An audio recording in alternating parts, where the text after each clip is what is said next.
welcome back to another episode of Scale Riders Podcast. I am your host, 65 Lokes, and this is episode number 150 with my guest, Pablo, also known on Instagram as 1to1ScalePablo. Let's go right ahead and get things started. I hope you guys enjoy this episode.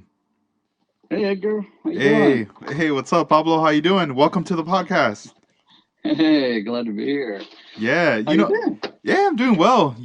Lately I've been staying pretty active actually, like building my models. I've been transitioning into the carbon fiber by Oh, Scale Motorsport. So I don't know, it's interesting, kind of, tricky and nerve-wracking at the same time, but once I'm starting to see some results, it's like very satisfying. yeah, that's a whole other skill that I haven't even touched on. I don't Yeah. know if I'm even ready for that. No, right on. How you been? I've been good. I've been good. I've been recently I got a little like spurt of motivation and I've been building, but like the last year has been really hard to get motivated to build, man. Really, like for all I was building at one point, I was a couple of years ago, I was building like one a month.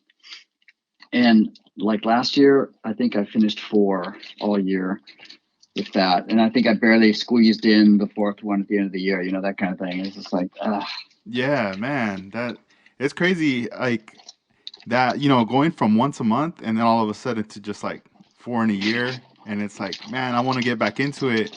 Um, I saw that you just attended the Grand National Roadster show, and yeah. how was that? Like, do you feel like you found some motivation there, being at the show? It's funny. I mean, yeah, there's like some incredible reference material there, It's like anything, because a lot of the scale car stuff, anything that the full size car customizers do is being done in scale. It's true for lowriders. It's true for customs. It's true for street rods. It's true for anything. And you go to a show like that, and you see the depth of the talent and and just the creativity that goes on with how people are doing full size cars. It's mind blowing. I mean, it's just spectacular to see in person. Funny thing too is I saw a couple cars there that I've seen in scale. First time I saw him in scale, and I was like, "Oh wait, I've seen that before." It's like, wait, that's a full size one. That's crazy. Yeah, that's pretty cool. I wasn't able to go to that show, and I regret not going because I start to see, more and more photos of the coverage of the event, and I just get to see, man, I missed out on seeing a lot of that, and I feel like this year they kind of like went all out with more cars. It seems Hmm. like, because I've gone to some previous years, and I don't know. I just remember not seeing so many cars, and even with lowriders, they were very strict on, like, we're only gonna let a couple car clubs be here, and this Hmm. other section is like the custom car area. Everything was like, it seemed kind of toned down, and I don't know if it has anything to do with maybe last year them not having the event, or what was going on, that this year they Hmm. just went all out, and it seems like there was like a lot of people in attendance. That wouldn't surprise me. I mean, I can't speak to that because it's the first time I've ever gone. And so, for me, it was like a whole new experience. But, I've noticed in some of the recent competitions, like model contests I've gone to, that there is a lot of work. I went to IPMS this year, first time also, and because it wasn't that far away, and it really gave me an opportunity to see, kind of what people were building, kind of on a national level, and just see what people were doing. And the same thing happened at IPMS. Like, there haven't been shows for a couple of years, and so people were showing up with just so many more models, and they were, I mean, they were really pretty excited about how many models they had at that show, but they were just like, oh my god, like there's so many. And because everyone had essentially, everyone's been sitting at home building, and so everyone had 2 years, 2.5 years worth of projects to show, and including us. Even we went to our local club meet my son and I the other day, last month, was one of the first ones they'd had in 2 years, whatever, and they were just like, oh my god, like they needed extra tables because everyone was bringing all their projects, and it was great. And I wish I would have been able to get motivated through all of last year, because of all the extra time we had, just kind of not going out and hanging out, and I couldn't get motivated. But I got for me to get motivated, a lot of times it's just like one little detail, right? Like if I find some little thing that just blows me away about a specific car or whatever subject I'm building, then I get super excited, that the Riviera that I did a couple years back for the dedicated show, that one, I started, same thing I do every time. I kind of just start pulling up a bunch of images on Google, just trying to get to know the car. I do a lot of weathering, so I got to know how they weather, what they look like at the junkyard, stuff like that. And I came across these pictures of that door skid missing, which is a thing with, kind of specific to Rivieras. And I just thought, oh my God, I have to build that. And so I just built kind of in my head, I designed the whole build around that one detail. And that's kind of how I work in general. And I haven't been that motivated about anything specific. It's like, I can, how many times can I weather a car? you know? No, yeah, it's crazy because it's even like the one of your builds, the 1965 Ford, the service truck. Yeah. I was looking at that, and I mean, the images that you share, everything from like the bottom of the car with the brake lines, all that engine detail, and then Mm. leading up to all that weathering. I mean, it looks like there's just a lot of work involved and like a lot of detail that looks like very attractive to see. I mean, Mm. I can't do that myself. I really don't know weathering. It's not really like my Mm. department. I never done it. And I remember one time my friends were like, "Oh, let's try it." But dude, it was like tough. Like I was like, I don't know if I could even do this. But um how long did it take you for that build, the 1965 to get that completed? I'll tell you, it was a quick build. I finished it, and my son would say it's not finished yet because I have some bottles and stuff to put inside the service bed, and I've got to paint those. But basically, I did it in 5 weeks, and that's a pretty quick for me even, especially given all that detail. I mean, granted, I started with a gray kit. Like the Mobius models kits are just fantastic. They've got such great detail. They're molded really well. They're fairly accurate and they fit amazing. So, like in terms of prep and stuff, there's a lot already. I'm a step ahead already, but that was one of those builds where I won that in a giveaway. It was I don't even think I paid for a raffle ticket. I think it was just a giveaway, and I got it. I'm like, oh, this is cool. So what I do every time I get a new kid, like just kind of like start collecting images, right? Like Google service truck, Google Ford service truck, Google junkyard service truck, whatever, and I just started going through these pictures, and I came across this Sears service truck, which it was the newer generation truck, so this isn't an exact replica, but I came across it, and there's something about like the blue paint and the faded Sears logo, and the way the bed had weathered differently than the cab, and that the cab was still fairly well, it was just kind of faded. And I thought, wow, that's a great opportunity. And then there was like some opportunity for scratch building because it had a lift gate. And I thought, oh man, this could be really fun. And like all of a sudden I got super excited. And like I cracked that, like the minute I got it in hand, I cracked it open. I just started going at it. And it just kept going, and it's funny because the detail thing, like it's not hard to add detail. I think you just need a little bit of patience. I think a couple of the right tools are important, which now that I've gotten some of the tools and it's gotten easier, and just like an eye for detail, right? Like you just have to have an eye for it. And I think a lot of it is like you either have that eye or you don't. Like for me, the reason I started kind of scratch building as part of my builds, because before this one build, I used to build out of the box, just rattle can paint jobs. Just for me, it was just kind of spending time with my kids. And and then of course, my kids started building really well. They went, so I took them to a contest and they did really well. And I saw what people were doing. I was like, oh my God, it's mind blowing. And so I started to look, right. And just observing things and, looking at actual cars, at the Roadster show. It was great because I could see how people are doing things, how systems were routed, how the wiring was done, how this kind of stuff was done. And thinking like, how can I do that with the things I have? On the service truck, I've got the brake lines, but I also have the brake, the what is it, the emergency brake cables, right?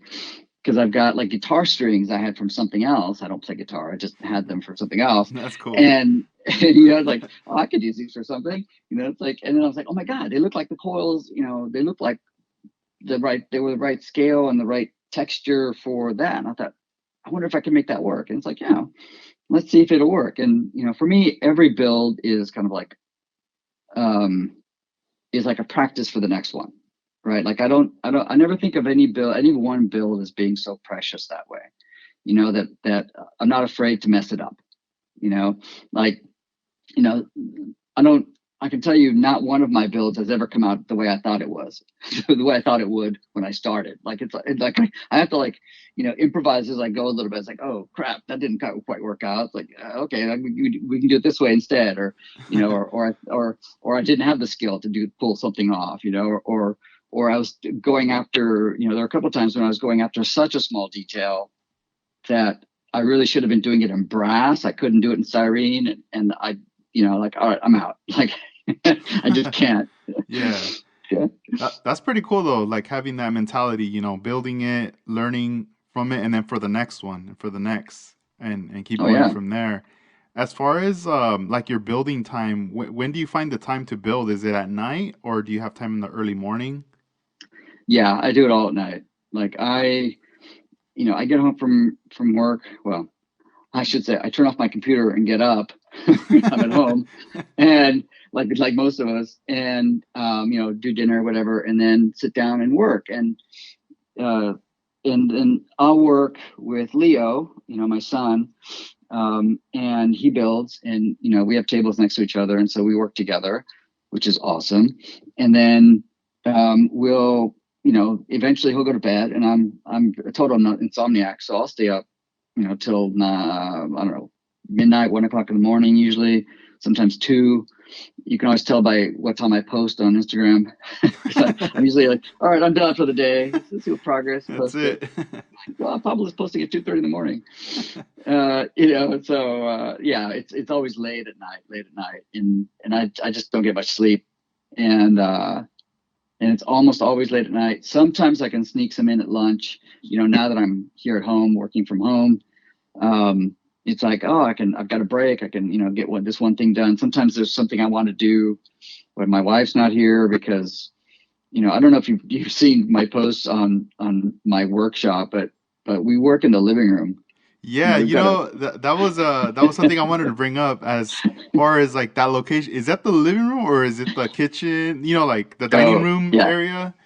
it is. Um, It is legit in the middle of my living room. right on. It's, it's one of those things where, my wife goes to bed early, and so she'd go to bed, and she'd wake up like middle of the night, go to the bathroom, she'd come out, and I would have like the entire kitchen table would just be covered with crap, and Yeah.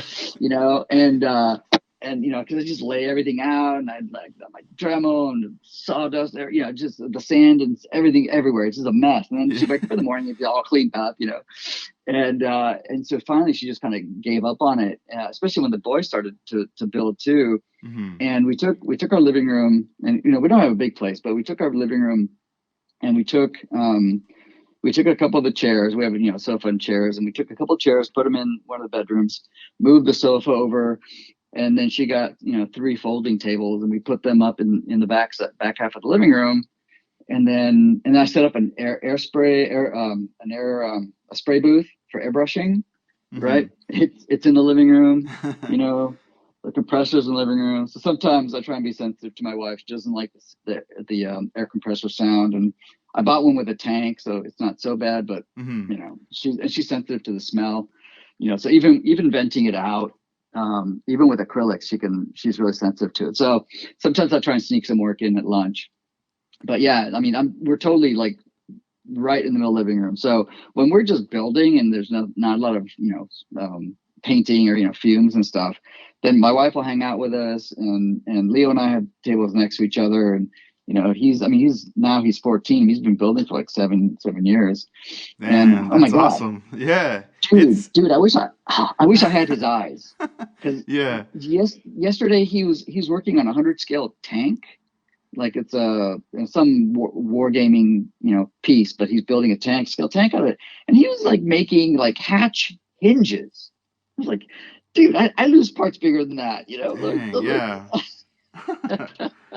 That's cool. Yeah, that's something I wanted to ask you, like to bring up for the listeners out there, because Mm, on Instagram, you're 1to1 Scale Pablo, and then you have your mm, two sons, and they mm. each have their Instagram account. And I mean, you guys collectively you guys call yourselves 1to1 Scale Family, and also Yeah. use that as the hashtag. And I mean, it's awesome.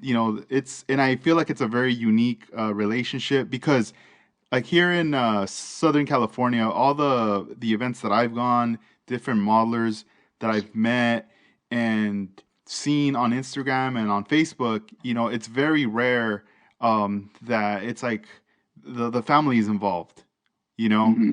and a lot of the times, it's like, for example, like my parents, I mean, they don't build models or anything when I was younger, but they supported me, with Hmm. whatever I can get. All right, cool. And like having that kind of support, it gives you that confidence. So I could only Hmm. imagine like you guys as a team, and then you as their father, working with them. This is helping them, learn a lot of skills and be very confident as to, especially with modeling, it teaches us so much when we reach like a little problem or there's a little task, Hmm. how to like overcome it and how to, get some success out of it. Oh yeah. No, it's I really I have to tell you, it's not lost on me. Like I really appreciate this time that I have with them. And you're absolutely right. It's there aren't that many kids that build anymore. They're all into video games, and it's really really special time. And I'll tell you, I've learned a lot from Leo, right? Because Leo, now he's 14, but 2 years ago when he was 10, 12, when he was 11, he would come up with an idea, and I'd be like, what? Like, you can't do that. What? Like, you don't. In my head, I'm like, you don't have the skill to do that. You've never done that before. I'm like, well, how do you plan on doing that? He's like, I don't know. Like he's just, but it doesn't stop him, Yeah. right? So he's gonna do it. He's gonna go and he's gonna figure it out. I mean, there was one build.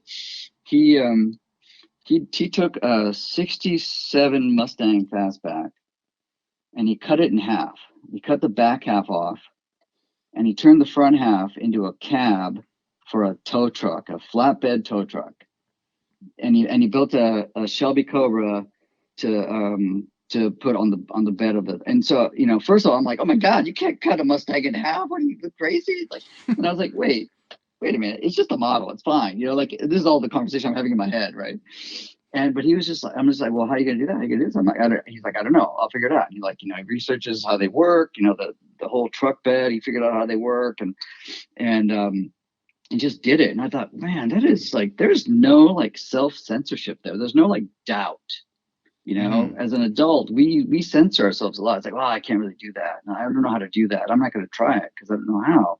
And I thought, what an amazing thing to not have is to not have that filter that says I can't do that. Yeah, Like, that reminds me, because I have a daughter. She's not even two yet, mm, but it's like when kids are that small, they're like sometimes they're fearless on things yeah, that you're like, hey, hold on, you're gonna fall, or there's a gap right there, watch out, and they're just going for it, and until something happens. But for the moment, they're just like fearless, and it's yeah, kind of the same like that filter. You're right, because it's like we need Yeah, to take that filter away. yeah, exactly. And when you think about it, I mean, it's not life and death, right? Like it's not like someone's going to die if you make a wrong choice or if you make a wrong, do something wrong or if you screw it up. It's a plastic model, right? Like some of them might be expensive, but not ultimately they're not really that expensive, right? You screw one up, you can get another one, right? And so it's like, why not just do it? Why not just try? And it's like that's why I got this attitude of like everyone's a practice, because it's like, what if I do screw it up? What if I kind of get in over my head and try something I've never tried before and then I screw it up? Well, I learned something, right? It's like, well, that might be not the right way to do it. And like ask a few questions, hey, you've done that. How did you do it?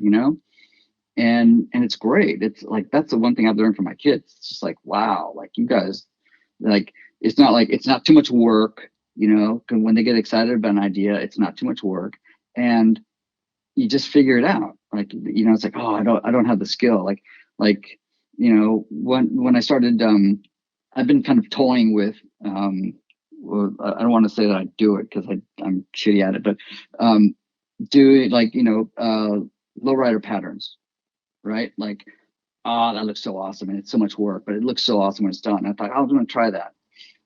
And it was one of those things where, like, well, why don't I try it? Like, I can always just strip it and repaint it. Like, so what if I screw it up? Yeah. And I tried one. I did a super easy one and just one color, whatever. But I was like, wow, like when it's done, I was like, holy crap, it looks really great. You know, and No, Laura, that's dope. yeah. So it's a lot of fun building with them, and for me also, I got them and I started building because of them, really. I mean, like most people my age, I was building models when I was like 10, 11, back in like 1977. My parents, they didn't build like yours, but, they bought me models and it kept me in the house and kept me from getting in trouble. And, I built a bunch of models. But I built glue bombs. I mean, they were shit, right? like so, that doesn't. I don't even think that counts.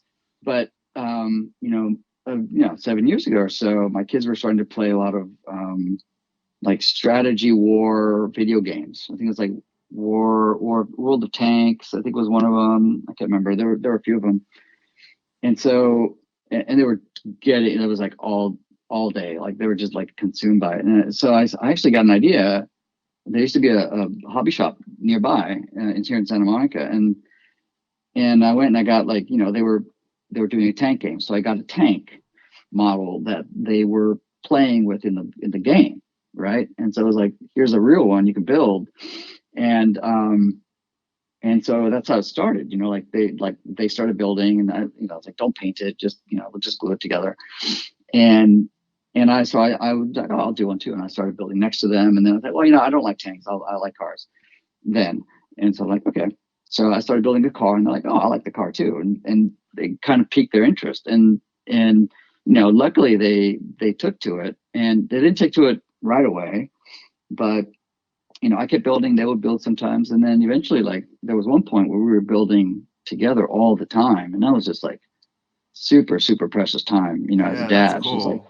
Hmm. wow, and for me, with Hugo, he's 19 now, and he's off at college. But he, when he was here home, he was 16, and he was like hanging out with us, building. And I thought, I used to joke to my friends like, I've got a teenager that wants to hang out with me, like I don't care how much money I spend at the hobby shop. It's like my wife's like, you went to the hobby shop again? I'm like, yeah. I was like, how much did you spend? Like, it doesn't matter. It's like this is like I'm gonna spend as much as it takes to like keep hanging out with my kids. Yeah, right. That's like a pretty valid excuse too, like to spend. Yeah, I need more kids, honey. Yeah. That's cool. I had a friend who, he was like a collector of Marvel figures and other like figurine toys. And Mm-hmm. whenever I would hang out with them, we would stop by a store or we would go to Target and he'd be like, "Oh, let's go to the toy section." I'm like, Mm-hmm. "For real? You want to go check it out?" He's like, "Yeah, yeah, I just want to see like what's there."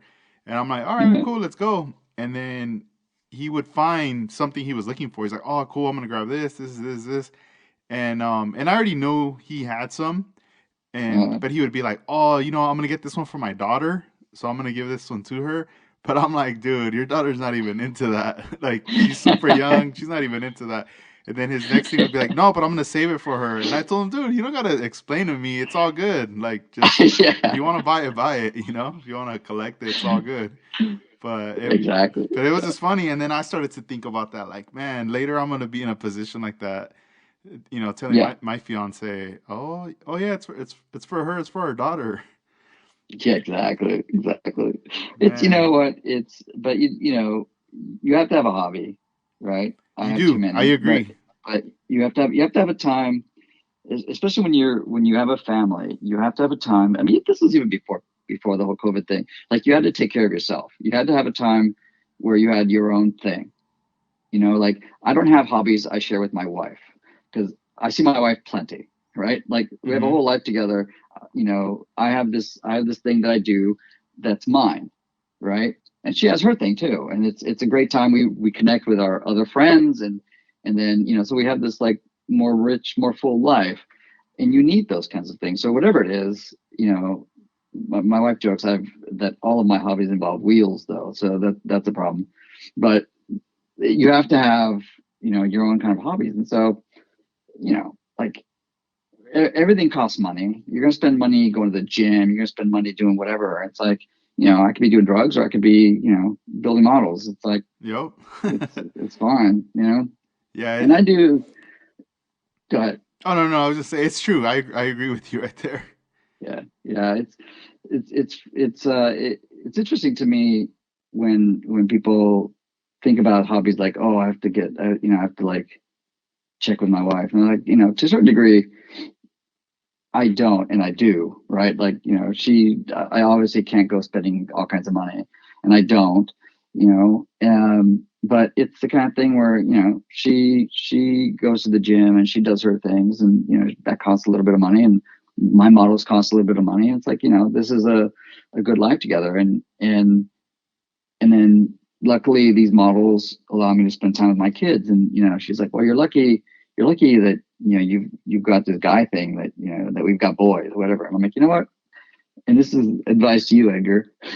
Unsolicited parenting advice. It's like, you know what, if we had girls and they were into tea parties, then I would be into tea parties, right? Yeah. because Hmm. because you're into what they're into, because that's how you spend time with them, and that's how Yes. you engage with them, and that's how you get a relationship that when they get older and they get and they start getting teenage years and they start getting kind of feisty, and they want to like make their own road and kind of go against you or whatever. It's like you've got that really strong family relationship so that you can talk things out, and everything becomes much more manageable, I think. Yeah. Because you have that. No, yeah, that makes sense. I feel like I'd probably try to go the extra mile. Like, hey, you want to go to a convention? Like, let's look if there's any Yeah. conventions for what you're into. I probably Yeah. I probably would want to do something like that. And it's crazy. Like the stuff you're saying, I feel like we have some stuff in common because Mm, like I'm working from home as well. Before my baby was born, I still mm, work for my parents. They own a flower shop, but I was like commuting every day. And mm, then, once, we found out, oh, we're gonna have a baby, and then all of a sudden, pandemic hits and everything. So I was like, mm. all right, I gotta work from home, but I also have to like take care of my family because we have a baby on the way. And Yeah. then, I mean, I was building, but then I stopped. I think once we were like 3 months, knowing that we Mm, were gonna have a baby, I was like, all right, I'm gonna stop. I'm gonna put away paints, everything away from the house because I was very mm. paranoid of her like smelling paint or just Yeah. having rattle cans like chilling somewhere. I was very paranoid about that. So Yeah. then fast forward to now, like I'm still working from home, but and she is as well. So it's like our relationship, like we see each other all the time. And Mm. then, she does go to the gym too. She does that part.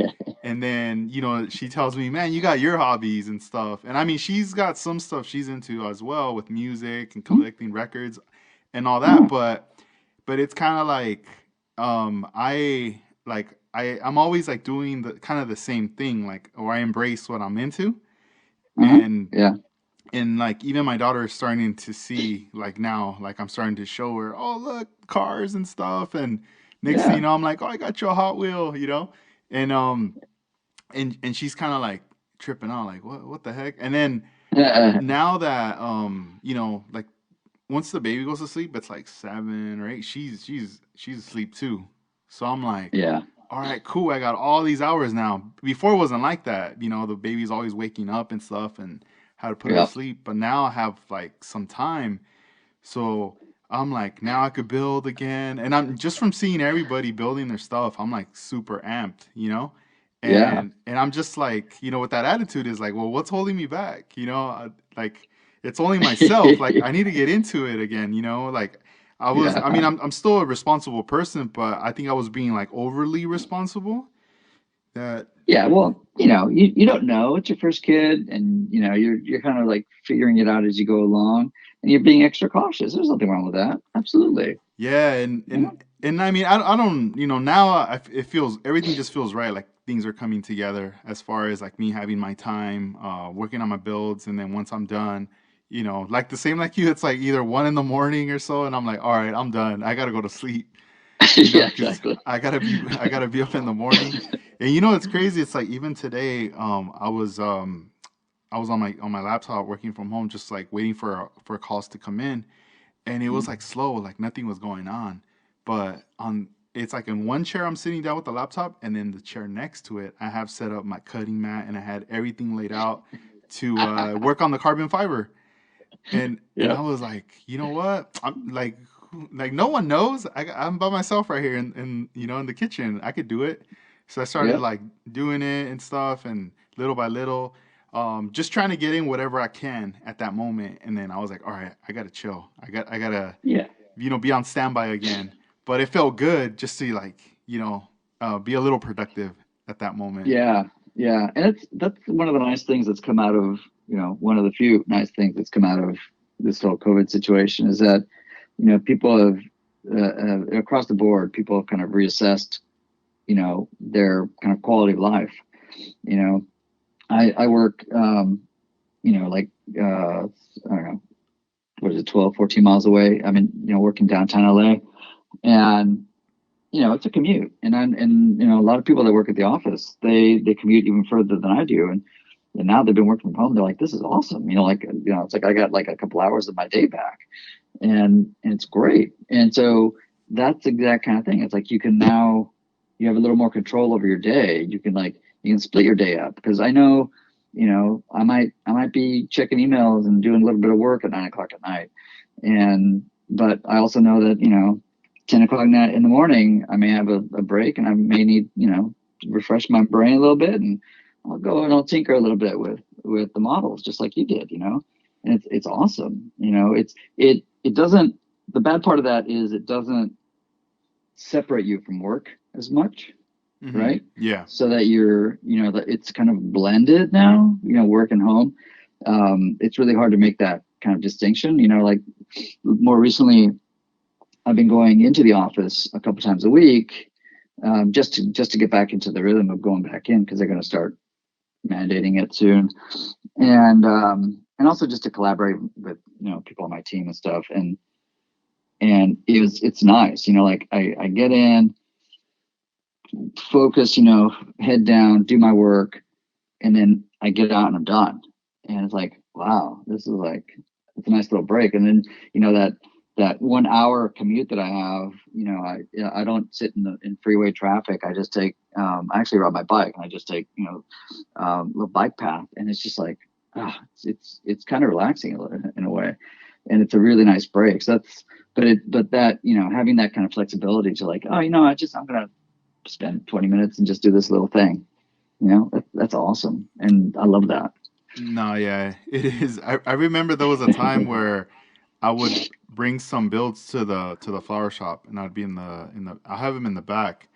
And my dad was cool with it. He never told me nothing, but if it was like kind of slow or nobody, or even just nobody walking in, Yeah. I'd be like, "Oh, I need to primer this real quick," and then I'd go back there and like shoot some primer, and then put the stuff away. And even before that, like before I was airbrushing, I was just doing rattle can, Yeah. and yeah, I remember like spraying like rattle can paint out there, and then just bringing these like plastic containers to like conceal it. So this way it dries, and I'm thinking like, all right, I sprayed it in the morning. By the time I get out of work, it'll be good to go. I could transfer it in the car and all that. So I've always tried to do something to adapt to what I'm doing. But yeah, when I found out, oh, we're gonna have a baby, I was like, all right, everything's gonna shut down for a bit, and then we'll get Yeah, this going again later. But yeah. but I things mean, are things are good now though. I mean, if anything, I feel like what we need more now is more shows. yeah, You know, yeah. and like the one that you went to, like the Grand National Roadster show, would you say that's probably because they canceled NNL West? Like this is like that was probably like the first show of the year for model It. cars, even though because it's a roadster show for 101 scale. But then they had, did you brought your cars right to the I model brought show? yeah. Yeah, I didn't bring a bunch of stuff, but because they were talking about it's a really small setup, so it's not a huge show there. And I was asking questions to Rusty, the one of the organizers, and he was saying, it's like we're limiting it to five models per person because we don't have a lot of space. I'm like, okay, so Leo and I didn't bring a lot of stuff. And last minute they changed it, and they found more space, and they said you could bring as many as you wanted, but we had already decided, it's like we just bring a few.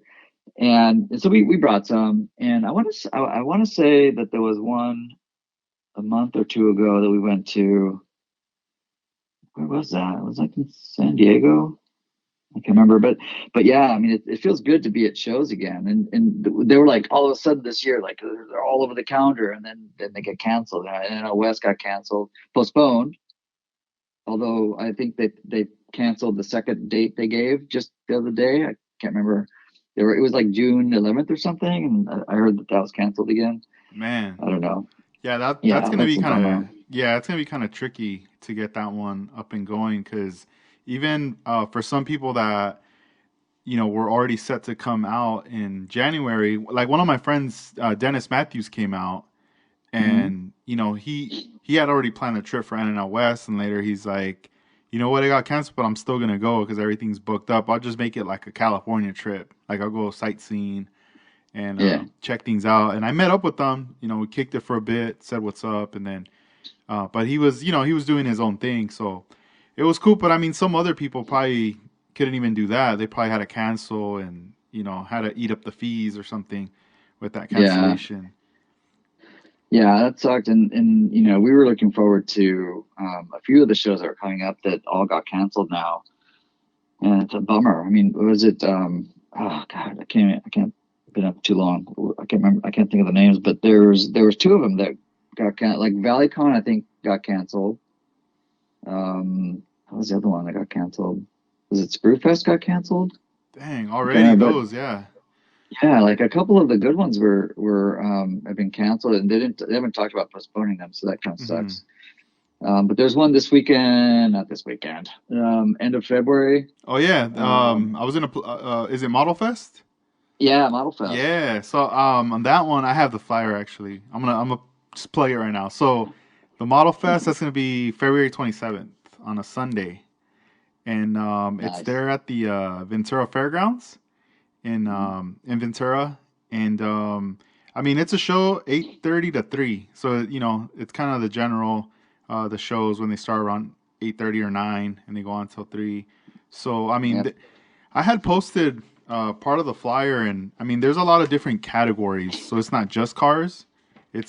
It's a nice little mix of aircraft, military vehicles, Yeah. dioramas, Yeah. figures. So, are you guys planning on coming out to that one? Yeah, we're definitely going to that one, Cool, and we'll bring a bunch of our projects to that one. And awesome. that's a nice thing. Like I like going to the shows that have the military stuff and all the other stuff too, just Hmm. because going back to the weathering, like the weathering stuff that all comes from the military guys. Like all the stuff I picked up, was from watching videos on YouTube from guys on how to weather tanks. It's all the same techniques, and you just kind of oh, that's the logic of why you do it this way. Okay, then you apply that to a car, and it's there's no rocket science to it, and I'm not making any of it up. I just took an idea that I saw on YouTube, and it's great. There's a couple of guys on YouTube that do it really, really well, and it's like, you watch them and like, oh man, that's, it looks easy, Man, and that's it's cool. It's crazy because yeah, it's like last week I had interviewed a Dutch and he was mentioning that too about the military stuff, man. That's cool. That's I pretty heard that dope. podcast. Yeah. He's right. Those guys take their shit serious, man. I know it was funny when he was telling me like how they're like asking him questions about, the paint and like what they use. I was like, dang, like I was Yeah, feeling yeah, all and he's right. intimidated. Like he's totally right. He's like, hey, that camo never was on that tank with those markings. It was never in that war. Like they're like that, like historians. They call them river counters, and Hmm. it's Right on. they take all the joy out of it. Yeah. But you know what? It's like, who gives a shit about that stuff? It's like, did I have fun building it? That's always my thing. Did I enjoy building it? Yeah. Yeah. Then I don't care. Like I take them to the shows, and it's great if you place. It's great if you win, but that's not why I go, right? Like I could care less. Like it's great. I like being recognized. I've won some stuff, but ultimately I go and like hang out with the guys and check out the builds, and you see them on Instagram and Hmm. Facebook, and it's like, wow, those are great. Then you see them in person, you're like, holy crap, like that's amazing. Like you see like the real thing. It's like, Jesus Christ, like you really get you don't get a sense of it in the photos, never. Yeah, nah, And it is differently different when you see it in no, person. yeah, it's like, well, first of all, you get a sense of how small it is, and like the difficulty of the detailing, right? And then the Hmm. paint, and all the stuff that you didn't really catch in the photos because of lighting or whatever. It's like, wow, and really get a chance to study it. And then the vendors are there, and we love the vendors because that's the best place to buy kits. And then and aftermarket and all that stuff, and connect with the vendors and stuff, and just to see all the other work, even when you go see the military stuff, like we've started doing military now, because for me it was like, okay, 60s muscle car, I've weathered it. Okay, next, like, oh, another 60s muscle car, I'm gonna weather that one. Okay, next.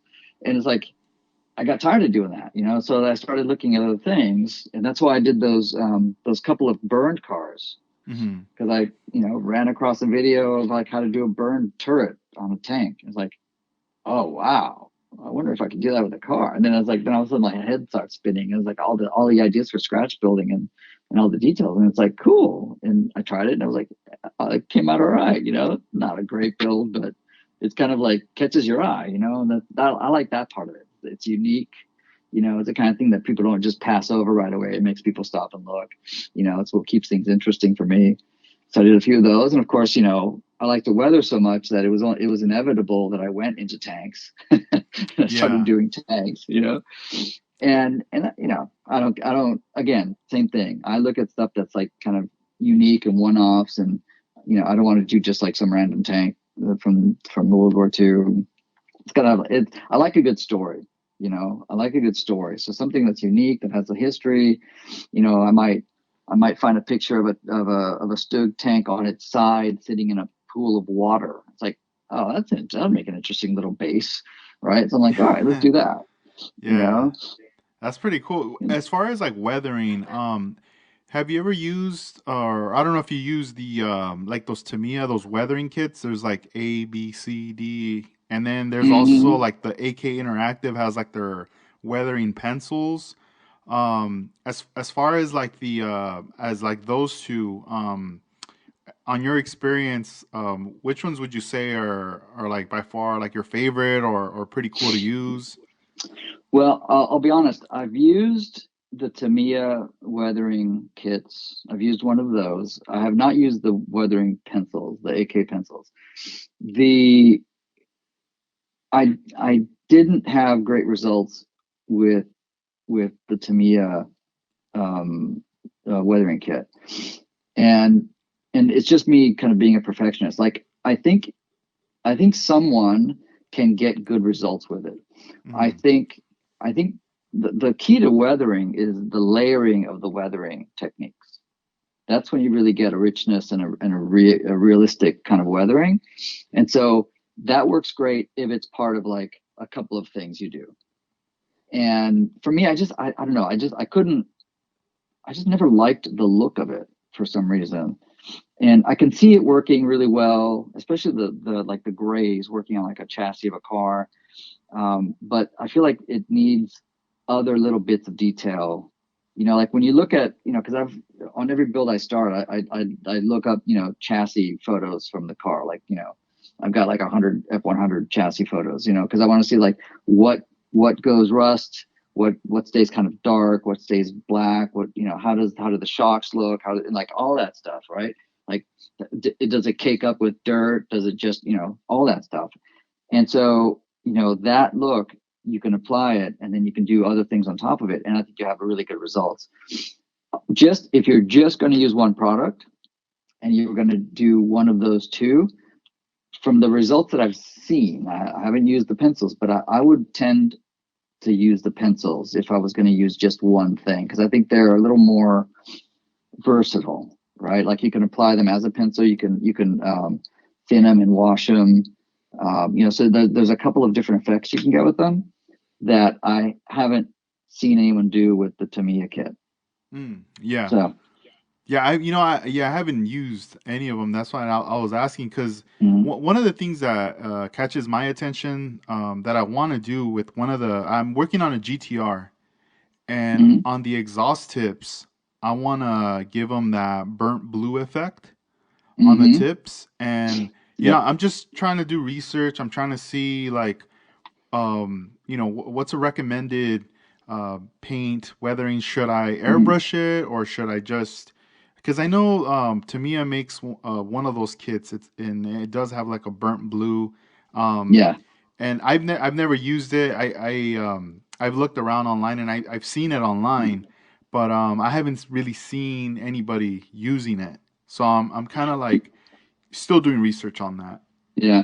I I've seen a video of someone doing an exhaust, the burnt exhaust, like at the bends and at the tip, using the Tamiya weathering kit, the blue, like the blue and yellow, or that's like a whole kit. I can't remember, Yes, I but believe so. Yeah, with the yellow. right, and they got really great results. And I think like any tool, if you practice with it and use it enough, you will get really good at it, right? And I'm sure that you can get really good results with it. And so I'm not telling people, I'm not telling you don't get it because it sucks. And I think that it's one of those things that, like with anything, you can't expect to try it the first time and go, oh, that looks great. I'm a pro. Yeah, Like, I killed it. like, Yeah. yeah, it's like that. Well, you will say that, because it'll be like, this is awesome. You'll be so excited, and then Yeah. three builds later, you'll be like, oh, that was shit. I'm doing so much better now. It's like me with every build. It's like, It's funny. Yeah, because like the thing lately what I've been doing is like I'm at my desk and I'm working on the car, and I mean I listen to music and stuff or I'll put on headphones, but then after a while I'm like I kind of want to see something, so I jump on YouTube and I just start typing in the car that I'm working on, mhm. and I'll put in like GTR, and then all of a sudden all these like videos start popping up, and then I'm kind of discovering that there's like a genre of like music videos of just the car with instrumental music, and Oh it's my god. it's like very aggressive like hip hop trap music with a lot of bass and just synth sounds, and I'm like, damn, 3 hours later. it's like yeah, it's like 4K quality recorded, like it just looks Oh my god. very cinematic, like and all the cars that they feature, it's like it makes it just look very beefy and aggressive, like they're superheroes or something. And then Right. That's awesome. I was looking at it and they focus a lot on those details, like they show the exhaust tips and all this stuff, and then Yeah. even every time they accelerate, flames come out, and I'm like, dang, like I want my car to look kind of used, not like brand new, like show car or whatever.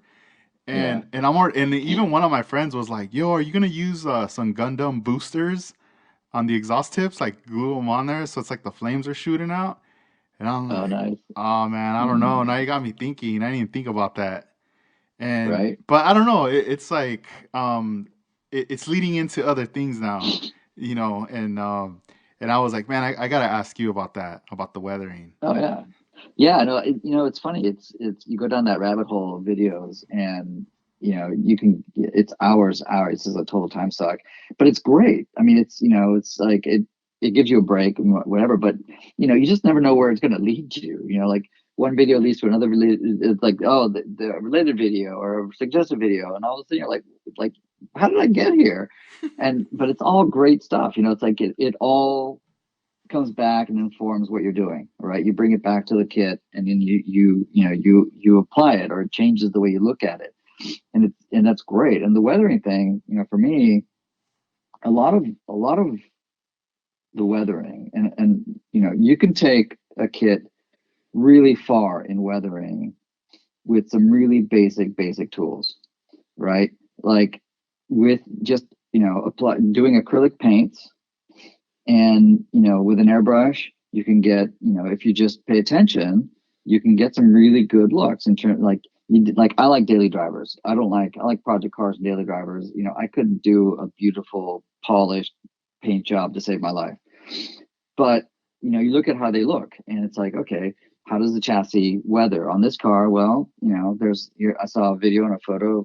It's kind of still black, and it's got dirty this way, and you can start to just layer it. The layering is a key. Like you start to layer, you thin the paint really thin, and you start to layer it on so that you get various colors of paint that start to build up on each other, right? And so there's a depth to it, and so there's a little bit of difference in just spraying it buff, and so it's just a matter of, like, you have to understand it's a layering process. Like, have you ever looked at one of my progress photos of one of my builds? It's like I cover the entire car in like 10 different colors of rust, and most of it never shows through, right? But I put it all down, and then when I put the color paint, the color coat on, I might, my current favorite technique is hairspray. I'll seal the rust colors in with a flat. I'll spray the hairspray on, two light coats and really mist coats, and then paint the color on. And then, as soon as the color dries, you take a brush, a kind of a fat brush, like half-inch thick, half-inch wide, and you just damp it with water, and you just kind of wet the car, wet an area, work in an area, right? And you wet an area, and then you start to work that area a little more, and just brushing it around, and putting a light pressure on it. And then within moments, you'll start to see some of the paint start to come off, and then you can see where it's coming off quicker than others, and then you can kind of control, like, how you get it off. And I say control, there's some control, but eventually it kind of takes its own path. But you can then control how much you take off, right? And when the first one I did, it was like, woohoo, look at me, it's so weathered. And so it was like super, like, junkyard weathered, right? And every build, like, Leo jokes that eventually I'm going to do a nice paint job, because every one since has been like less and less weathering, like, less rust, and more like daily driver. Hmm. Like the service truck is a perfect example. Like that one, the cab has very little rust on it. It's more just about kind of how I faded the paint. And like, you can get a lot of the kind of what the tank guys call chipping, right? You chip the paint, and there's a couple ways to do it. One of them is the hairspray, and that's basically like you're taking paint away, right? You put the color on and you take it away. And the other chipping method is applying it on top of the paint, right? So, like I'm doing with the F100 I'm building now, I didn't take any paint away. I didn't do that at all. I'm actually just applying it on top of the color coat, and I'm doing it with a couple different methods. But the main one I'm using is I'm sponging it on, right? So it's kind of like a version of dry brushing, but it's with a sponge. And so the texture of the sponge gives it picks it, like, hits the highlights, and just leaves like dots of paint on the highlights, and you start building that up with different colors. And so it's it all goes back to layering, and just using your patience, and also seeing where the rust happens, right? Like that's the one fault that I see the most when people weather cars, is they weather everything the same, right? Yeah. And when you really look at a car, like, unless you're looking at something in the junkyard, like, cars don't weather the same. Like the roofs weather, the leading edge of the roofs always weather more, because they're being blasted by rain and whatever. wheel arches always weather because they collect water and then they rust away, right? So when you start looking at places where things rust, typically, and then something gets dented, and then that dent, exposes the steel, and then that rust kind of grows. So there's, when you start to really observe how it happens, you start to apply it to the model in that same way, and very strategic. I mean, the one I'm building now is kind of a unique situation because, and I do this with a lot of my builds. I find something and I copy it, right? Like I did that little Porsche 356 recently where I did weld bead and I put like a whole patch panel, different color patch panel in the front, and had the rusty doors, and the main body was red, and so I faded the top of the red, so it looked kind of pink. But the key with that one was that I had a picture of a car that looked exactly like that, right? So I go, okay, it exists, it's there. How did they do this? And then I copy it. And so, the reference images are the key to weathering, I think, right? Because you want something that looks realistic. And so, there's something more realistic than looking at a car that's actually rusted that way, right? Hmm. And if you can make it up, but you have to have a sense of where things are going to rust, right? The bottom corners of doors rust because they collect water. There's certain things that you just know, and you look at a lot of photos, and the F100 I'm building now, the blue and white one, that one, the body, not the whole thing, the body itself is a replica of my truck. Like I have a '69 F100. And so I'm looking, I go, well, the bed did this and the bed did that, and it's rusting here. And so, a lot of it is just like restraint and observing like where things are rusting. Yeah. So Do do you like, let's say, you pop open a kit, you're gonna weather it. Do you ever also think about, all right, am I gonna go with the weathering style of like a car that got rusted in the East Coast versus like the West Coast, or like in different states, depending how like in yeah, Seattle, or I don't do that so much. I do it more based on like the car, like the kit. Like for me, like the kit wants to do something. Right? I get a kit and it feels like it wants to be super weathered, or it feels like, or like for me, like like going back to earlier in our conversation, there's always like one detail, right? And so, for example, one of the ones like that Riviera was a classic example. Like, okay, why would a Riviera have its door missing, and then the internals of the door be rusted? Okay, so why would that be? Well, then you can start to create this whole story about why that would be. And then I ended up, with a project car up on jack stands and missing a motor, and then I ended up detailing everything, and that kind of spoke to me about how the rest of the car would be weathered.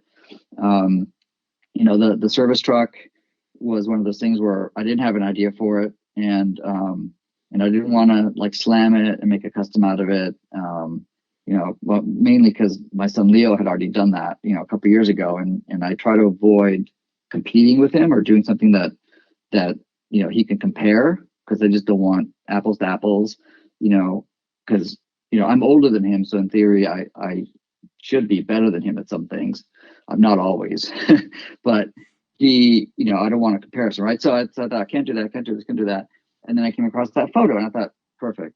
This is awesome. I'm going to build this, So, and that one had a different kind of weathering than the Riviera, and sometimes it's one of those things, it's like it's almost like the kit. When I open it up, the kit tells me a story. Like it tells me what it wants to be in a way. Um, or I have an idea, and I think that that's the wrong kit for that idea. That'll happen too. I've been wanting to do a bare metal car, and I haven't been able to find a really good one. I'm doing one now for a friend, which is a whole other story. But but like, oh, I've got the Talladega I pulled out the other day. It's like, oh, I could do bare metal here. I'm like, that's not the right one for bare metal. It's like, that's just not. This doesn't seem right. So it's a lot about like I don't do geography, but I do like what does the car want to tell me? Like the GTX convertible is a great example. Like that I got that as a glue bomb, and it was the convertible, and I thought, well, what could I do to make it interesting, to make it different, right? And I thought, well, I'll scratch build the frame of the convertible top. That's a nice detail. If I could pull that off, that'd be awesome. And then I built it. I thought, wow, this looks really great. And I thought, I can't cover this up. This is ridiculous. It's like all this work. Like I can't. Like trying to figure out how to make an actual canvas top or whatever. Like I can't do that. I want to show this off. It's like, well, how do I show it off? Why? Like, under what circumstance would you see a car that had the convertible top frame with no fabric? And it was like, okay, it's a junkyard car. It's a project car that someone's taking home, and that's where like that determined everything about the car. Like, okay, so I got to strip the car out, and I made all the metal panels, so like as if all the upholstery had been taken out. That's when I came up with the detail for the seats, and the seats have holes, and you see the springs and the foam and all that. I detailed all that. So it's like every project kind of like has a story to tell for me, Hmm. and that's also why like I'm not a collector. I don't have a big stash, and I've gotten rid of a lot of mine because like I go to shows, I find a kit, I'm like, oh man, this would be a great kit if I did this, or this would be a great idea. And then 6 months later it's like, yeah, it was a great idea, but I'm not really excited about it. Yeah. And so it just sits there, and years later it's still sitting there, and it's like, I'm never going to build it, and I get excited about something else, I buy another kit, and you know Do you so ever? it's like that Yeah. they have to speak to me. No. Yeah. Do you ever trip out? Once in a while we'll see like a photo online or on Instagram that pops up, and someone's like stash, and it's like, let's just say like 10 Cadillacs or 12, and you're like, damn, and they're still like they're just not built, like they're just in boxes, you but know it's like a flex, collect like, like Yeah, collecting models is a whole separate hobby. it is. Yeah. It's a different hobby because I don't understand that at all. Like I don't even understand the idea of buying. Like someone recently, I think it was Dutch actually, said that at the show when I saw him at the Roadster show. He said, people buy two kits, and it's like you one to practice on and one to build, or one to build and one to save, to for collecting, whatever. And I see people buy like multiples of kits all the time, 5, 6 kits. You look at someone's wall, stash, and like Joel, I get like he sells stuff, right? It's okay, so he's got stock. That's not a stash. But I see people who just like collect like 6 Novas and 8 Camaros, and it's like, why buy more than one? Like I don't want to build it over and over and over again. Like I build one, and I'm moving on. I totally don't get that. No, yeah, I remember a long time ago, like when I started to just go to Hobby Lobby for the first time, I bought a 1965 Chevy truck, and Hmm. before I even started building it, I was already like wanting to go back and buy another copy of it. And but I didn't. I wanted to, but I didn't. So I said to myself, let me build this one first, and then later maybe I'll get it. So I started working on this one, and one of the things I found annoying was the hood. The hood was Yeah, like, it was like four yeah, it's all like four pieces that you have to glue together yeah, that creates it. But I remember I glued everything, but when I started to sand part of the hood and the body, I ended up flattening one side, and the other side still had its curves. So I yeah. messed that one up. But there was certain things that were, kind of a headache. But in that time, I was kind of getting back into things again. So Hmm. I was just one of those things. I told myself, good thing I did not buy that thing, because I don't ever want to build that truck ever again. Like I'm over it. Exactly. I'm over it. Like, and I still see that kid sometimes, and every time I see it, I think back to Yep. that one kid, and I'm like, nope, I'll never buy that kid. Oh, I know exactly what kit that is, and I'm with you, man. That hood is a pain. Yeah, like yeah, and it's funny because like I've got a fair amount of kits now, like a fair amount. I don't know. Leo is very particular, very specific, so he counts all my kit boxes. And he's like, you've got like 50 boxes. I'm like, but that's tanks, it's planes. I've got like a two or three planes. I've got, a handful of tanks and all this stuff.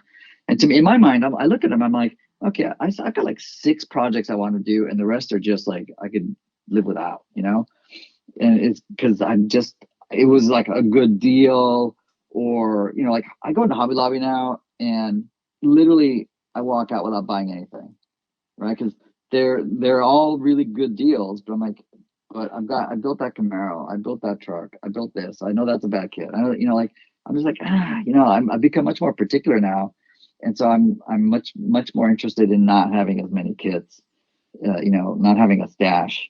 Yeah. Plus I don't have a lot of space here, so It's like pressure too. Like when you start stacking up on stuff and you're looking at it all the time, you're like, dang, like when am I gonna get to that?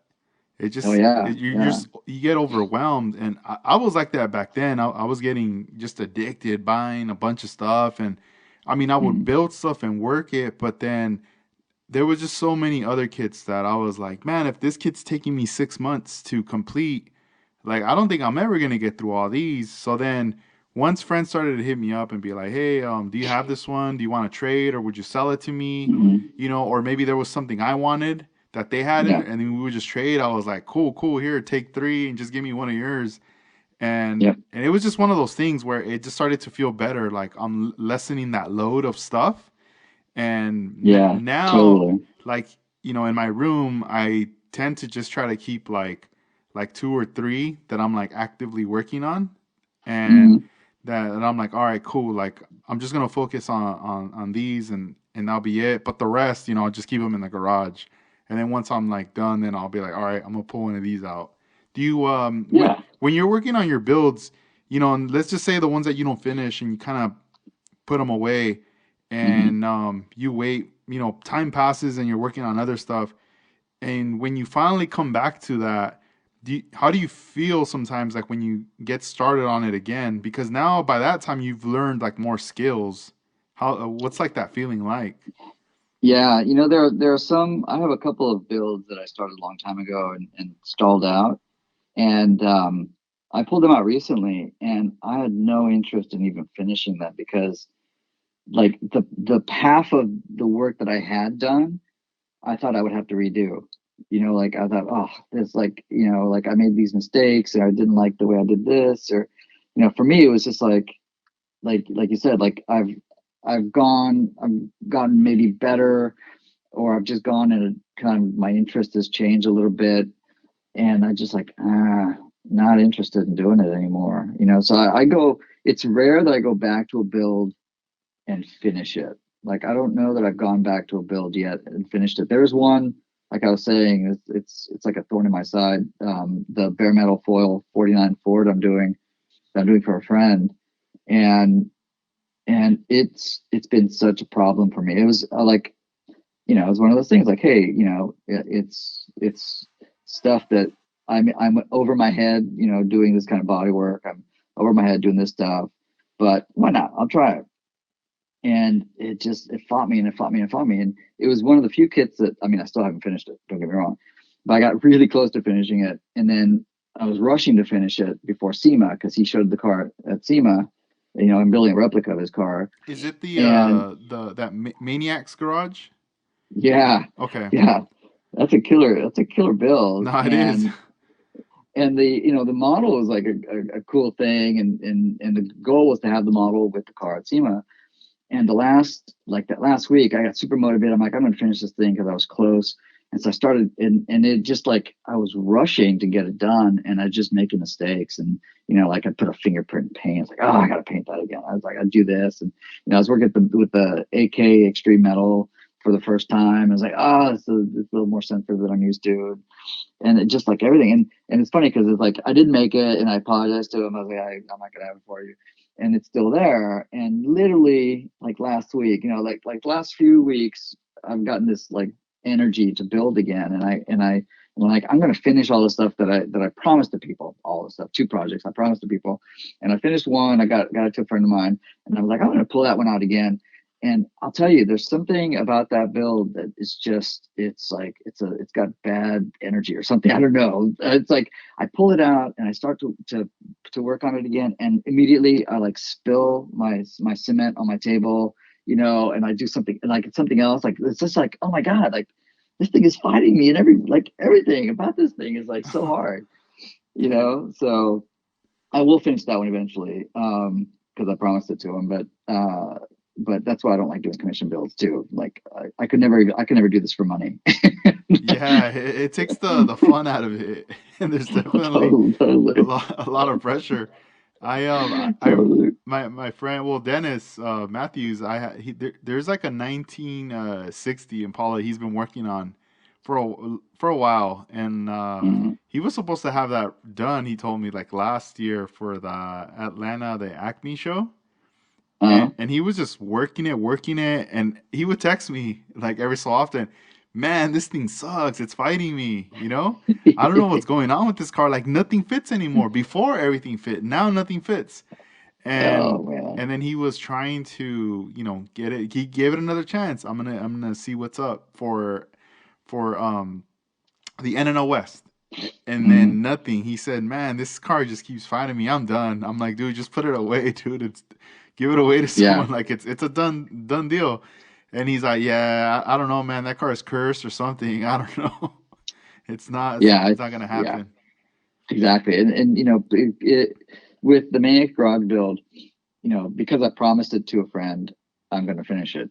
But if it were my own build, I would have boxed that thing up and tossed it by now. Like I would just like, I don't want to see this thing again, kind of thing. It's such a sore spot for me.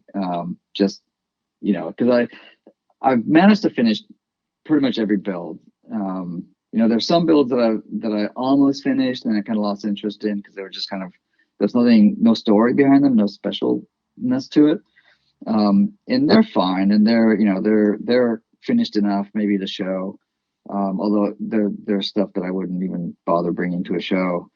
Um, so and that's like more recently, I don't even want to start a project unless I'm super excited about it.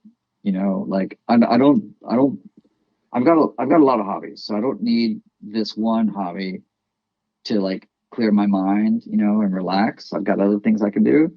And so for me, like if this isn't bringing me happiness, if this isn't relaxing me, if I'm not enjoying it, I just don't do it. I stay away from the bench.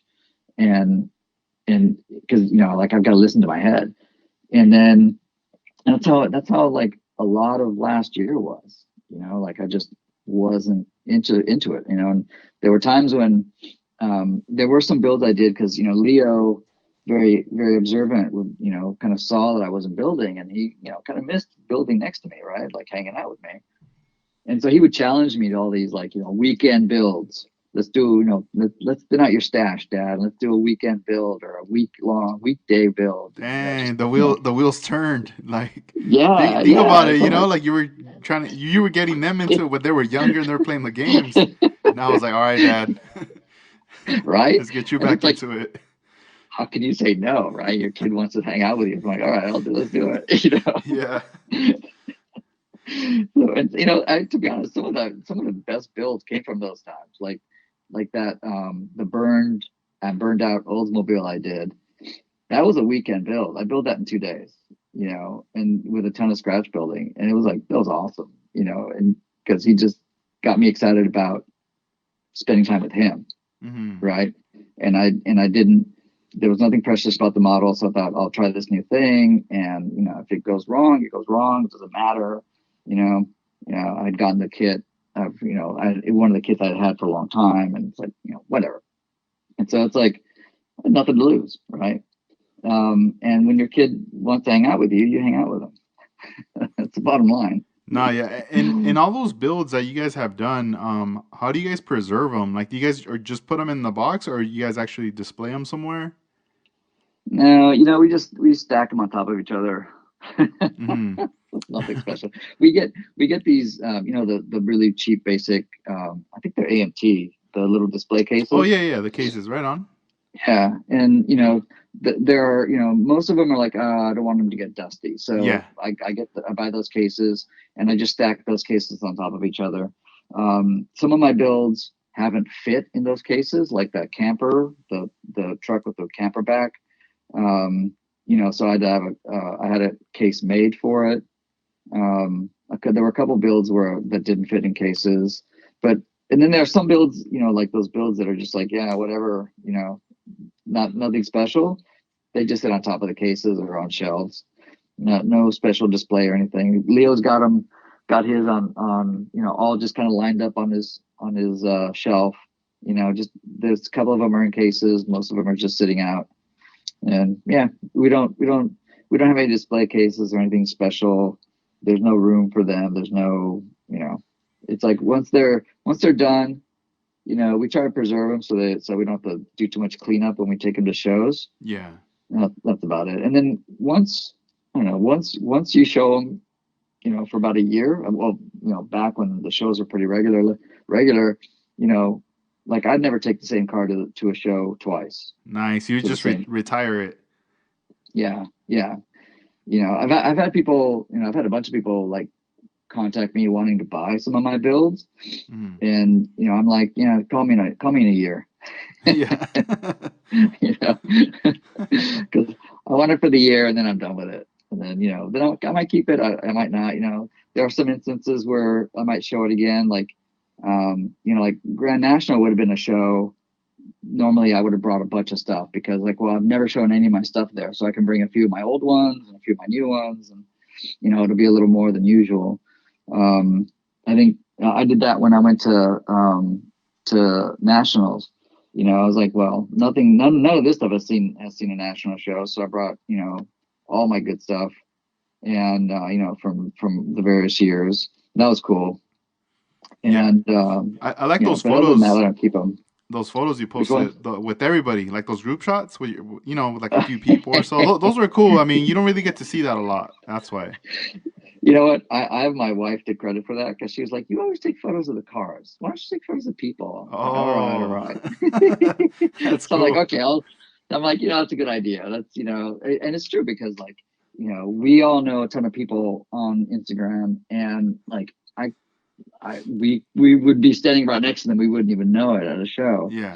So it's pretty awesome, and I try to make a point to tag them. And there weren't a lot of people at the show. I mean, there were more people than I photographed, but those are people I knew.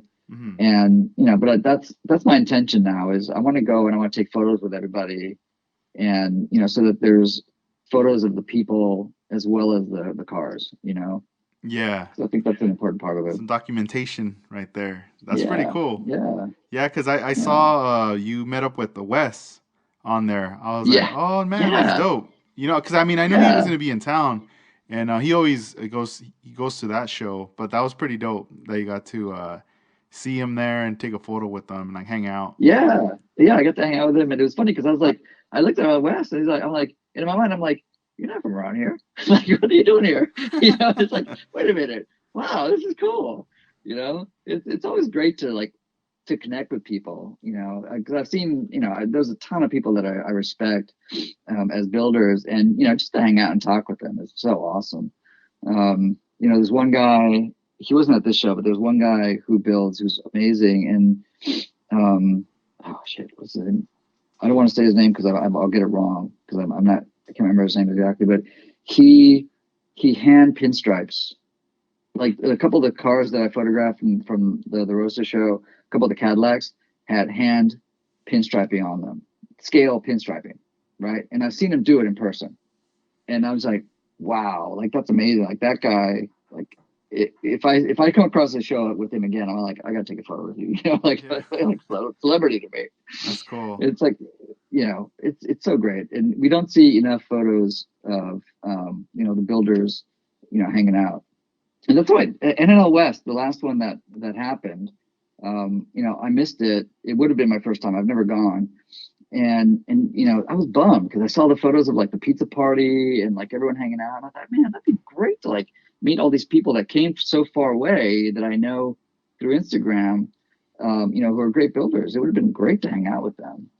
So I'm not Yeah. taking anything for granted now in terms of like the people at the shows. No, yeah, it's always fun. Like, sometimes I feel like, sometimes people go to events or they get together, but they're not really like taking a step back to really analyze and see like what's going on. Like, yo, like this is what brought us all here, and next year Mm, we might not even be here collectively. Like, we might be busy or something might be going on, but right now that we're here, it's kind of cool. Like, let's embrace what's going on right now with totally. with the cars, and just ask those questions, or just hang out for the most part. Yeah. Oh yeah. No, it's I mean, it's a cliche to say life's too short, but when you've had, and when you get to a certain age, you have your list of friends that have passed away grows, and I've had a fair few of my friends die either through accidents or just age related stuff. But it's like I don't take a lot of this stuff for granted anymore. Like just the time, like for me, the time spent going to shows with my son and hanging out and meeting people and like connecting and just talking with people is to me that's the best part. I mean that's the reason to go to the show, not to get some plaque that's going to sit on your shelf. I mean that's I don't build for the shows. I build for me. I don't build to win. And I only go to the shows. I'll tell you, I only go to the shows, and I only started going to shows and showing my stuff just to model good behavior to my kids, right? Because I figured I wasn't going to win. I was right most of the time, and how do you be gracious about that, right? How do you show, when you're hanging out with your buddy and he wins and you don't get anything, right? Like you're happy for them, and I wanted my kids to see that, Yeah. you know, good sportsmanship, that kind of stuff. Like I want to live a life of example, and so that's when because I was going to take my kids because the whole thing started with my kids. Oh my God, your kids build so great. They should go to these contests. I'm like, okay, I'll take them to the contest. And they were like, well, why aren't you bringing your models, Dad? I'm like, in my head, I'm like, because my models are shit, right? But I'm like, well, okay, I'll bring them. Why not? Put them on the table, and of course, back then they were really crappy models, and it's like, yep, I'm proud of what I did, and it's nothing special, but you got to be gracious in losing, and you got to be happy for people when they win, especially if you know them and you're friends, and that's really the reason I started going to shows, to get my kids to the shows. And I mean, it's changed now. Now it's really to go for me, for my friends, to hang out with buddies and see the builds and talk about latest stuff that everyone's 3D printing or what everyone's working on, or ask questions like, hey, I saw you were working on this thing. How did you do that? You know, you're asking me about weathering. Like, you want, you know, after this hour long thing is done, I'll give you a video, and we'll do a live video, and I'll show you how I do it. I'm not. There are no secrets here. I'm No, happy to yeah. help. It's pretty cool. I like what you said about, the reason why you're going to the shows, setting that example for your kids. I don't Mm-hmm. I don't think I've ever really heard anybody ever say anything like that, but it makes a lot of sense, and it's also something now that it's like you just pop that into my head now that, you know, like I have a young daughter, and my Mm-hmm. job is gonna be to raise her, and at the same time, I'm always thinking about, I want to set a good example, and that right there, that's a pretty cool thing to show, Mm-hmm. because I mean, you're right. I mean, it's a show, and some people do it for competition, others do it just to they just want to make an appearance and just chill. Um, Mm-hmm. and as far as like the camaraderie, or just the reactions, like when you don't win, and some people do get upset, and not everyone takes it lightly, and then there's Yeah. there's others that are like pretty chill about it. The one sport that I would say that I notice is very, very supportive of it, whether it's competition or even just leisure, like just Mm-hmm. are the skaters. Because I remember back then, when I used to go with friends and like we would skateboard, Hmm. we all were, it was like 6 or 10 of us, we were all learning at the same time. Like we wanted to Hmm. learn how to ollie, how to do a 180, and all the basic tricks. But there was always some of us, I mean some of them that were very more advanced, like they were catching it quick. And I Hmm. was like, dang, I can't even ollie yet, you know? It's taking me longer. Hmm.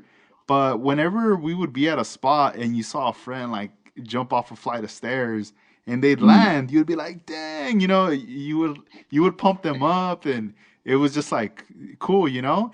And Totally. and then it was different because right there, man, I can't even do that. I'm scared to do that, you know? It was like a fear, but then eventually you finally learn how to like ollie, how to jump, how to land, Yeah. and then now it's your turn, and you just do it, and then that feeling you get when everyone's cheering you on that you did it, or even if you fall, they're still like, oh, you're good, you're good, shake it off, like next time, we'll get it Yeah. next time, but you start to feel that support, like, all right, Yeah. and I notice that sometimes when I see like even on YouTube like competition videos or just people doing stuff, there's Uh, always like people just going crazy, or they're even tossing their boards in the air or slamming them on the ground.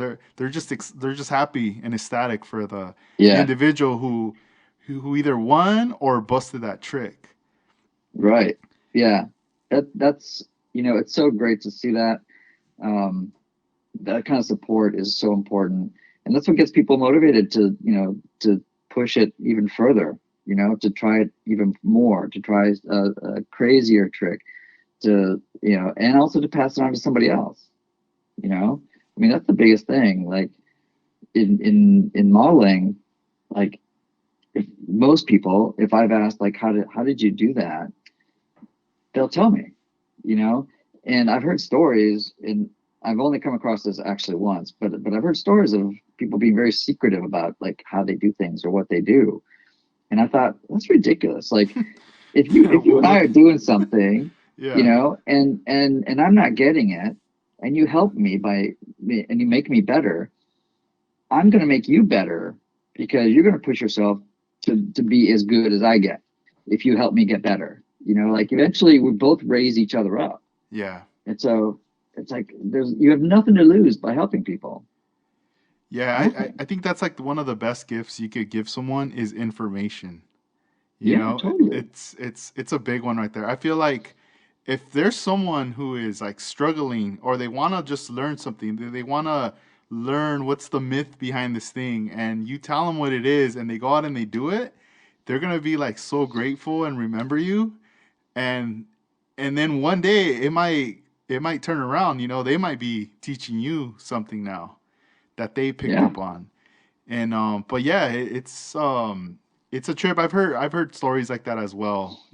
That see, it's like certain things are very secretive and whatnot, and taboo. Don't talk about it. Don't, or hey, if you're gonna say it, you gotta ask permission. Wait, what? What? Like Oh, it's kind of crazy, that's And, ridiculous. yeah, and but nah, I feel like now, everybody isn't really looking at it as like, I want to be on top all the time. They're looking at it more as, this is a community. Let's share the information. It's more like everybody who's sharing information is just elevating the model building community to that next level. Like, and it's evolving more.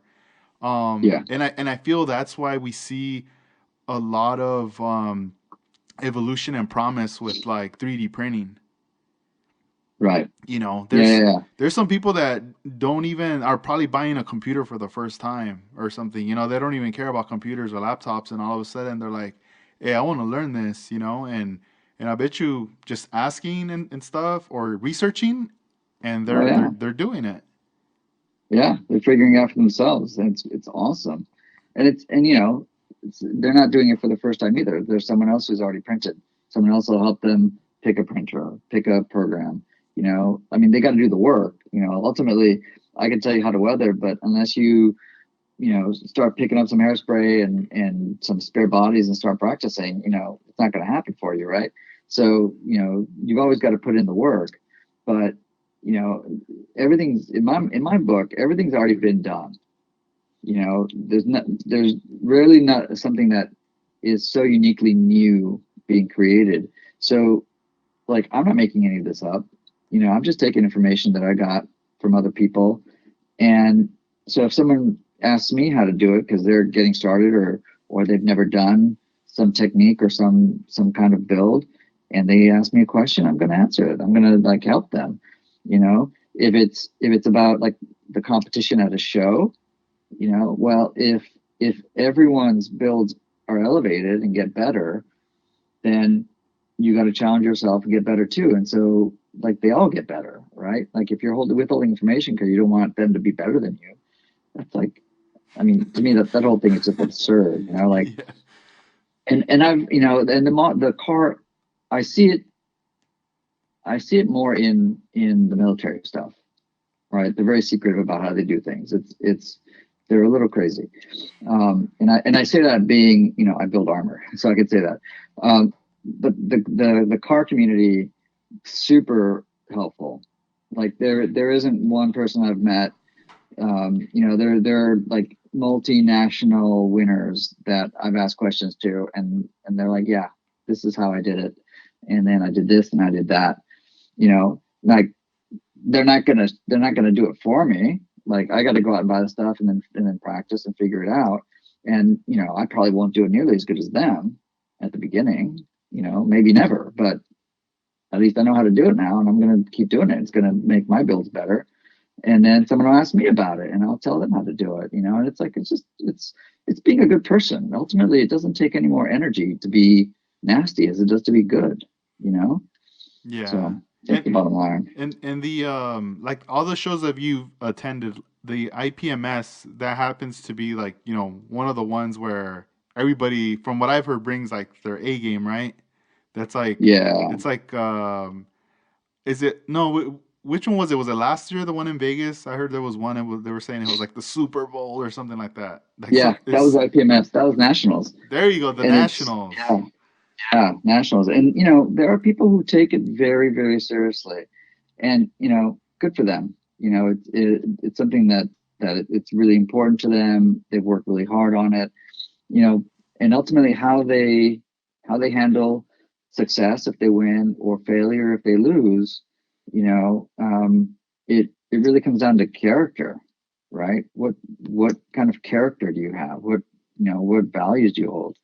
And ultimately, if you're a good person, then you can take that and be humble, and be happy for who won. Be critical of yourself. Instead of saying, "Well, I should have won." It's like, "Well, why didn't I win?" You know, and I've gone up to judges before and I've asked, I'm like, "Hey, can you give me some feedback on my builds?"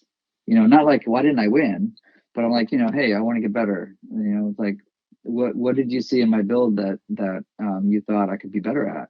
And I've had people tell me. I had one guy tell me, a really basic, simple thing that I totally overlooked. I was like, if you would have done that, you would have won first in your class. But because of that, all these other ones beat you, and you didn't place at all. And it was that one thing. I was like, you know what? You're absolutely right. That was the stupidest thing I've ever done. I was like, oh, No, but it's yeah, like, those things. lesson learned. Yeah, one time something like that happened to me at the Roadster show. Maybe Mm, I don't know, maybe 2 years back, and I remember I took my wagon, the Hudson Hornet wagon, uh, and I remember the everything was done, and everyone's putting their stuff away, and I've always heard of people like to ask judges like why mm, didn't I win, or what do you recommend, or just certain things. And honestly, that's a good thing to do, because there is going to be some things pointed out that maybe we're not looking at. mm, And I remember at the end I was packing stuff up, and I had a conversation with Art Lasky, and he told me, he's like, hey, on your build, you could have placed, but you didn't, because like this thing right here is what affected you. And when I looked at it, I never like paid attention to that, and he was so mm, right. So the back glass, or the window, there's like a latch where it lifts up, mm, mm. and what happened was I put the glue around the window, Oh yeah. and I put a little too much, where Mm, it wasn't uniformed at all. So it was like I think when I was putting on the glue, I was just looking at it from the inside, the piece, and I put the glue Mm, in, and then in my mind I was like, well, it's gonna dry clear, and you're not even gonna see it.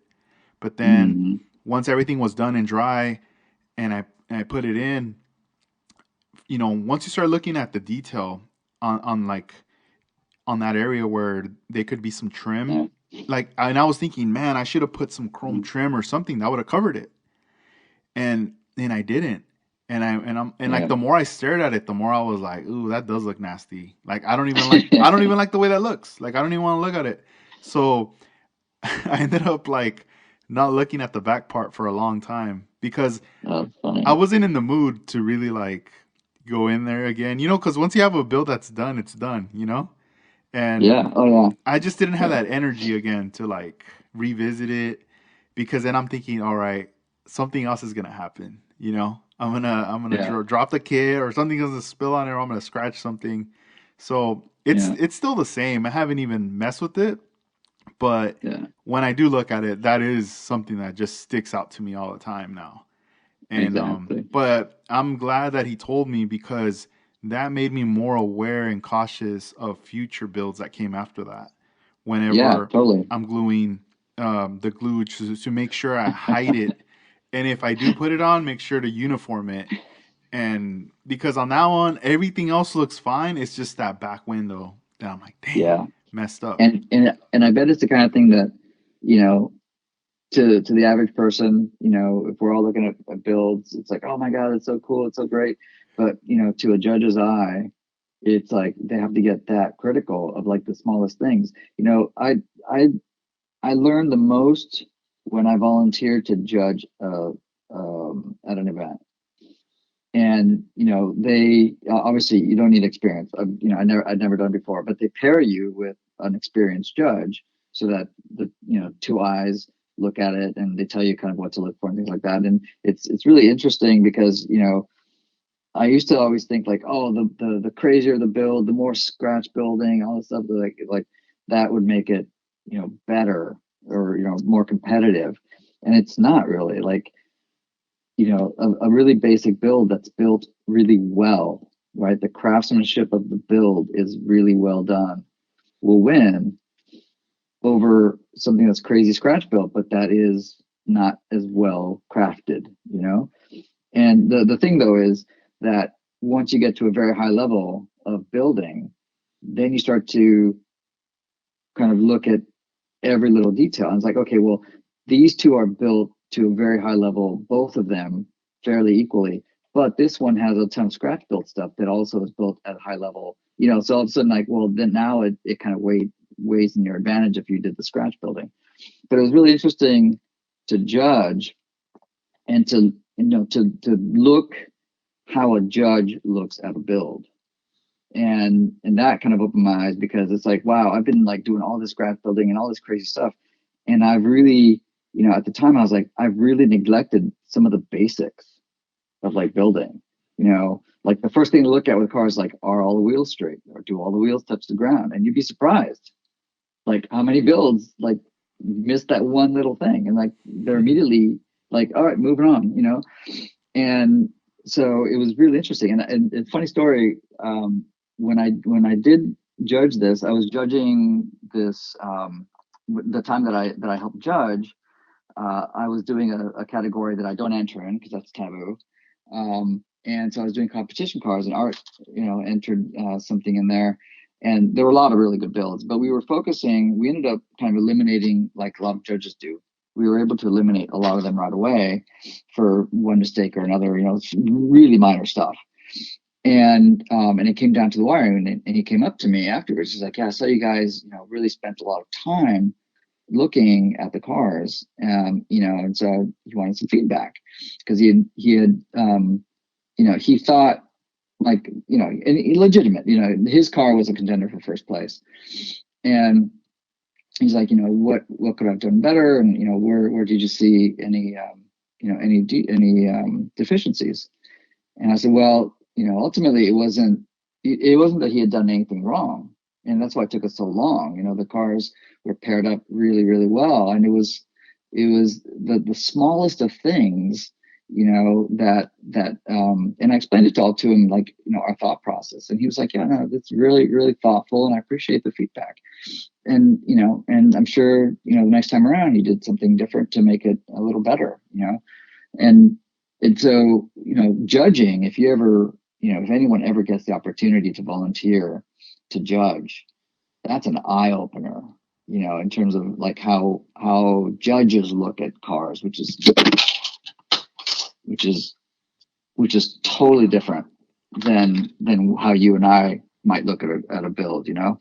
Um, it was really eye opening. It was such a great experience to do that. So if anyone ever gets an opportunity to do that, definitely take them up on it, because it's so great to be part of that process.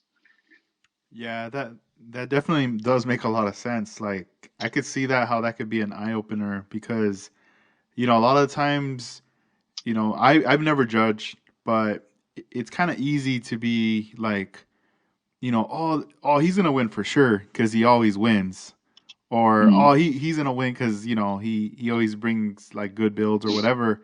But there's just a lot to it, and then who you're going up against, like who's in that category. yeah, There's always something different, something new every yeah. year or every show. And it's, you can't put too much weight into whether you win or not, because a lot of it also depends on who shows up that day, True. and what they bring. It's like, you might go to one show and you might do really well, and you might take the same exact cars to another show and not even get close. And it just depends on, you know, how good yours is versus how good everyone else's is that brought their stuff. It's like, ultimately it's like, who makes the least amount of mistakes, who took the most care.